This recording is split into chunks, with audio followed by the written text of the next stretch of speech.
So today we are still going to be talking about solving quadratics, right? That's what we have been doing for the last chunk of time. We've just been looking at different ways to solve quadratics. So we're not adding new ways today. That's good news. We just sort of want to talk about all the different ways that we've looked at thus far and how and when we know to use them, right? Because the more important piece here is what can you actually use based on a problem that you're given. So the different ways that we've talked about solving up until this point is we can solve by finding the roots or the zeros, okay? And that's where we're given a graph and we're finding the x-intercepts.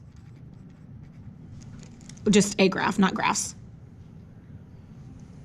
Okay, we've talked about solving by taking a square root, right? That's where we're sort of getting that x squared or variable squared by itself and then square rooting each side. And we said that would only work if there was no x to the first power or whatever the variable is, right? A to the first power, z to the first power.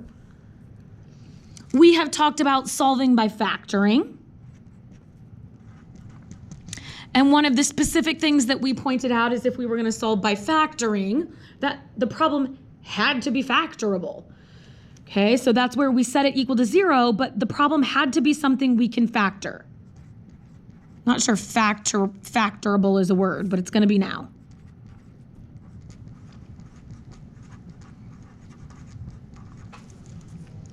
And then we've talked about completing the square. Right? We sort of looked at the idea that completing the square can be a real pain in the butt if B isn't even and A isn't 1. Now, for those of you who have only had the video notes up until this point, we'll get to those of where it's sort of annoying when you're back in class. Right? But it's really based on that idea that if we want to take half of B, hopefully we all agree that if B is 7, 7 divided by 2, okay, then we get 7 over 2. Squaring 7 over 2, yeah, that's going to be a little bit annoying. Okay, so when B is even, that's really a key. The other thing is that for it to be in the correct form to complete the square, we need A to be 1. So clearly all of these have some problems of when they won't work, so we're going to need some more methods too, but this is what we've got so far. So I just sort of want to look at a few problems here, walk through how we'll decide how to solve it, and then just practice the skills that we've already been learning. So let's say we have x squared plus 6x plus 8 equals 0. So hopefully when we're looking at this problem, like we realize we're not given a graph, so finding the x-intercepts isn't really going to happen unless we have other technology available to us. Okay, solving by taking a square root, there can't be an x to the first power. And right here we have an x to the first power, so this will not work by taking a square root. Okay, so factoring. Okay, so factoring is something that needs to be set equal to 0, and then this piece over here needs to be factorable. So 1 times 8 is 8. Now, some of you might be saying, how do we know if it's factorable? I mean, that's what I'm doing right now. I'm checking to see if it's factorable. So 1 times 8, 2 times 4, I'm listing my sets. Oh, this does have a pair that will add up to 6. So solving this by factoring is an option. Now, I already know there's a couple of you who are rolling your eyes going, oh, I hate solving by factoring. Well, then you could also say, okay, I don't like solving by factoring. My B is even, so I could subtract the 8 and I could solve by completing the square. All right, this isn't you have to pick specifically one type. You just have to pick a type that works for the given problem.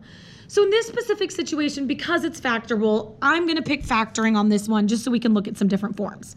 So that means this is going to factor into an x plus 2 and an x plus 4.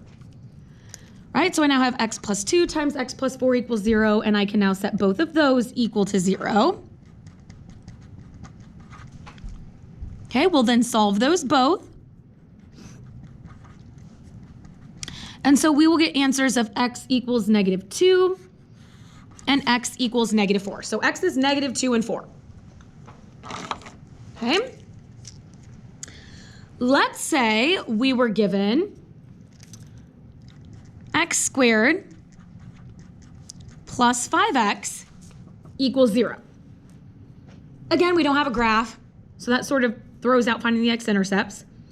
Solving by taking a square root only works if there's no x to the first power, which we do have. Factoring, so it's already set equal to 0. Is x squared plus 5x something we could factor? Yes, we could factor out a GCF. Okay, this is also set up in the format of completing the square, but if I find b, b's now 5. So while it's totally possible, it's gonna kind of be a pain in the butt. So I'm gonna go with that method of factoring out a GCF. Now, if the factoring is throwing you off, and you're like, what the heck, Mrs. McKinney? Like, this is really a problem where right now, if you aren't factoring out this GCF of x, doing this by completing the square is gonna be a pain in the butt. Okay, so there are some times that really you are going to want to think, oh yeah, I should definitely do this by solving by factoring. You don't want to just throw that out completely just because it's not your favorite option. So I can now say x equals 0 and x plus 5 equals 0. Well, x equals 0 is already solved.